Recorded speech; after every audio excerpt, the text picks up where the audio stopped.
चापवनिकान् शूलं कुशुण्डिं शिरः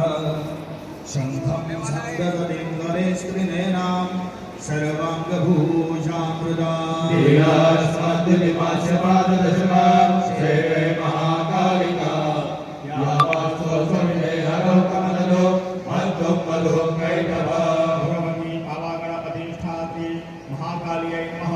महाकालीं ध्यायामि चिन्तयामि तत्यामि वरुकुल माताजी પાસે દ્રવ્ય આપો महाकाली બેની પાસે માતાજીની મૂર્તિ હશે હા બેનોએ પણ હાથમાંથી એક પુષ્પ છે પુષ્પ મૂકી દેવાનું ફરી હાથમાં એક બીજું બેનોએ ફૂલ લેવાનું ભાઈઓએ જે પ્રમાણે ફૂલ છે તે પ્રમાણે ફૂલ લેવાનું બીજું ફૂલ લેવાનું હોય કોલ્હાપુરમાં બિરાજમાન મહાલક્ષ્મી માનું સ્મરણ કરવાનું માતાજીને પ્રાર્થના કરવાની કે અમારા ઘરે સદાને મારી સારી શુભલક્ષ્મી પ્રાપ્ત થાય એવી તો કૃપા કરવી સારી લક્ષ્મીમાંથી શું થાય